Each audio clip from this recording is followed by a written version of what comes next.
Gender nonconformity has been generating a lot of table talk and media buzz in recent years. But what does that terminology really mean, both for the general public and for people who may not fit into gender-based societal norms? Today, we welcome the president of Regender, a national organization that's been doing work around women, youth, and gender inequality for several years. But before we bring on our guests, let's take a look at the trailer for a documentary called Straightlaced, in which some gender non-conforming youth speak for themselves. Once people found out that I was in the dance department, some of the first questions that were asked me were if I was gay.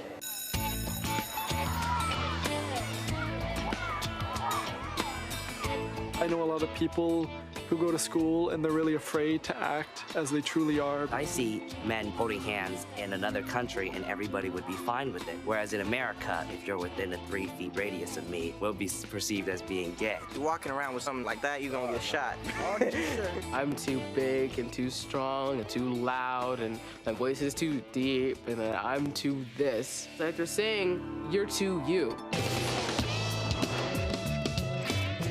It's really hard because in high school, you're thinking about sex and you're thinking about who you're gonna date and you're trying to figure out who you are. You know, once I tell them I'm a girl, they say, oh, yeah, she must be gay. And I'm straight too, and they be like, oh, why you dress like that? And I'm like, cause this is how I wanna dress. We had a football dinner and a few of the guys were just like, Coach, come here, check out that chick right there. And he was just like, oh, you know, that's a big chick. And they're like, that's not really a chick, that's a dude. And he was just kind of like, really? They were like, wow, Ray, you've changed a lot. And I was like, yeah, I have. A lot of my friends have eating disorders or obsessed with food, and it's really hard to not get sucked into it. Girls kind of put on a little stupid, higher-pitched voice whenever they're around a guy. Like, and it suddenly becomes, it's really a lot higher. Like, when I'm talking to straight guys, my voice literally gets deeper. There's no lilt at the end of any sentence, and I say dude about 18 times a sentence. Most people heard things said like, it's about time that fag killed himself, and it changed how I valued my life and the lives around me. Society is set up in a way where there really is only 2 genders, and once you start trying to break those gender roles, it makes people scared. Hold it! Number 1, let's go! It's not just issues of calling someone's gay is offensive. It's issues of how we're gonna live in the world. Just respect for people. It's really about respect.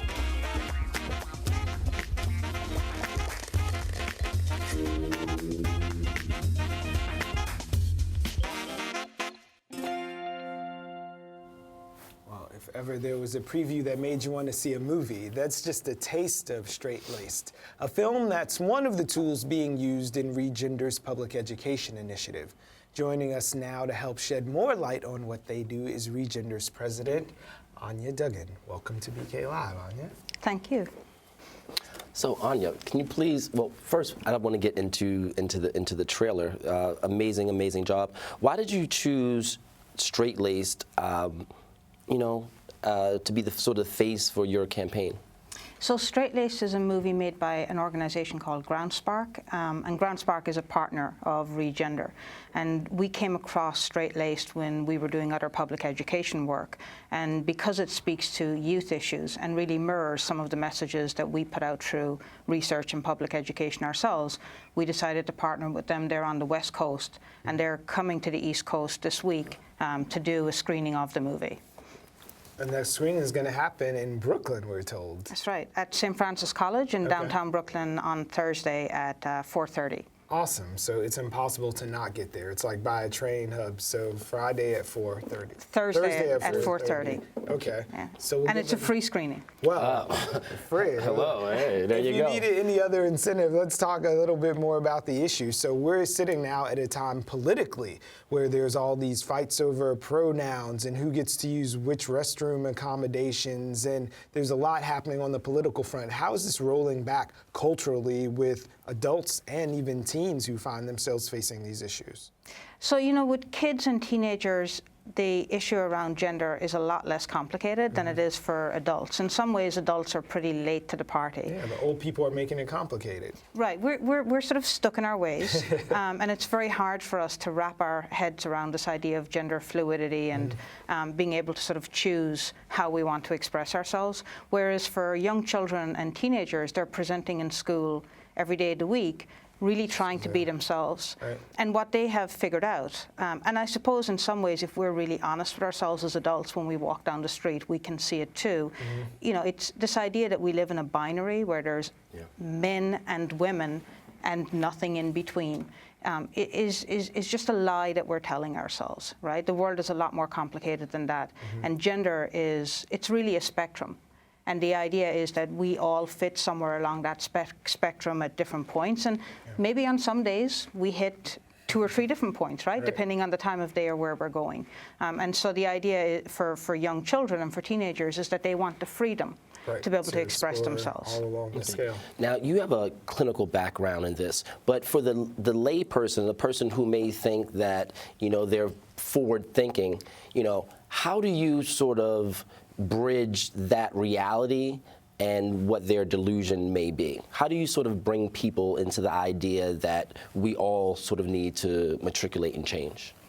So I think one of the issues is that when this subject gets talked about, we often talk about it as though we're talking about somebody else, right? So we talk about gender non-conforming youth, we talk about transgender individuals. Like, we often use all of these labels, and the idea is that there are somehow some normal people somewhere, and then there's these other people.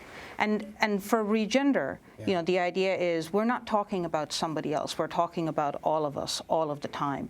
That really it's about recognizing from the moment you get up in the morning, right? You go out, you go to work, the moment you come home in the evening, go to bed, there are rules, these sort of invisible rules that you're constantly following, right? Gender is a performance. It is a performance. It's, for example, I'll bet you when you got up this morning and got dressed, you didn't think twice about putting on pants. It didn't occur to you maybe to put on a dress or a skirt, right? No, didn't. You're right. I have that choice. Well, maybe tomorrow it will. You'll feel freer. So you have the choice. It's something in the realm of femaledom that you can put on a dress or slacks.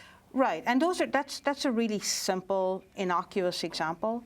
But there are issues around us every day of the week, including where we work, how we're segregated, that really rely on these invisible gender rules that we're all supposed to obey. And our message is that those rules are damaging for society. They're keeping people entrapped, keeping us in boxes, and keeping us from exploring and being our full selves. And that is funny because there are people who are on the complete opposite end of the spectrum who say, you know what, the most basic fundamental of all life is there's a man and there's a woman. And once you start to topple that, everything is going to hell. Right. Unfortunately, science doesn't back them up.